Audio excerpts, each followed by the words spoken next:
there. There. Yeah, yeah, yeah. So, hey, check this out, right? Let me tell you about this dream I had last night. So, in this dream, right?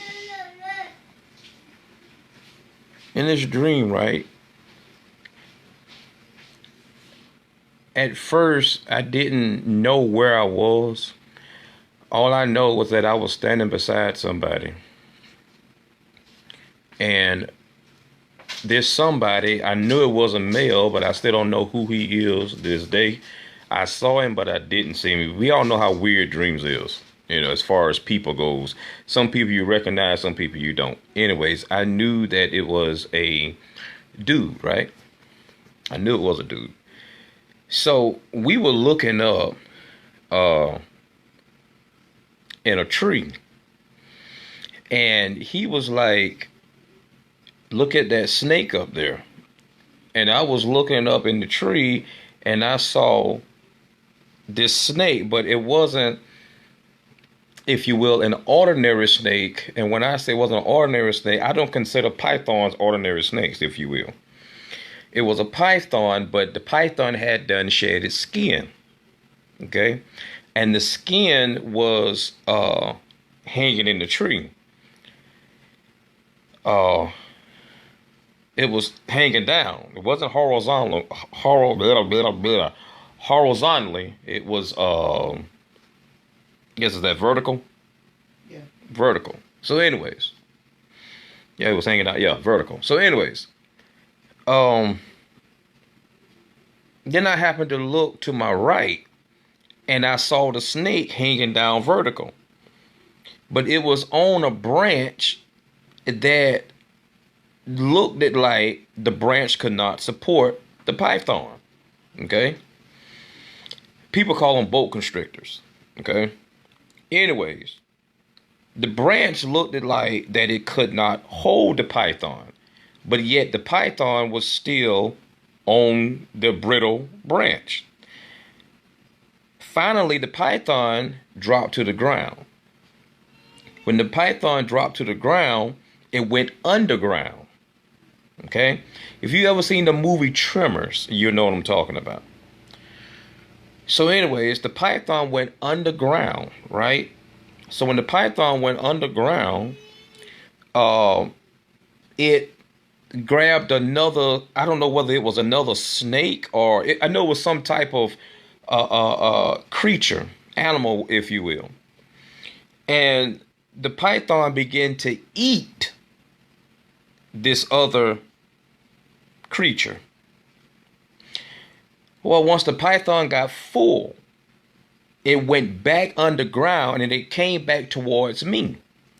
Now, in the ground, there were breaks. And when I say breaks, I don't mean breaks like you got on your car. I mean like openings. There were holes in the ground where I could see parts of the python as it was coming towards me. So I had a gun on me at the breaks in the ground. Wherever I could see the body part of the python is where I shot at. Now, let me pause right here. Carolyn told me, because I told about this dream that I had.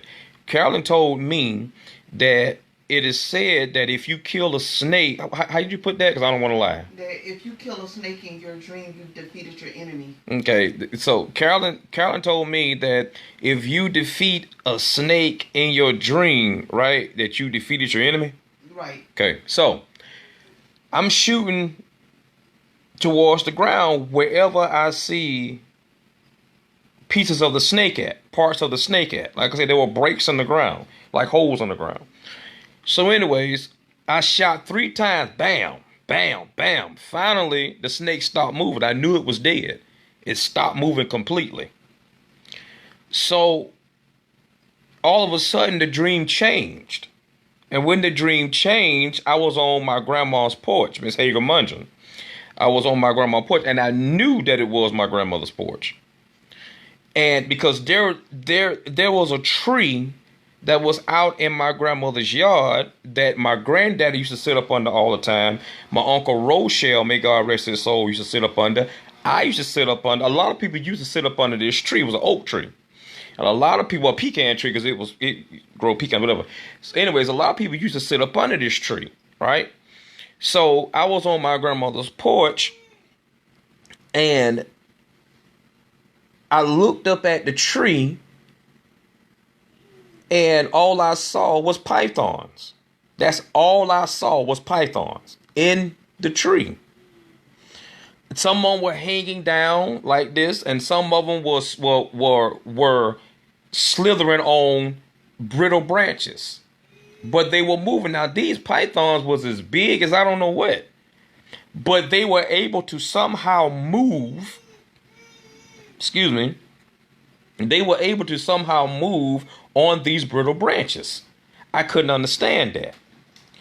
Well, the Holy Spirit had for me to understand my dream. And this is the interpretation that... Something wrong?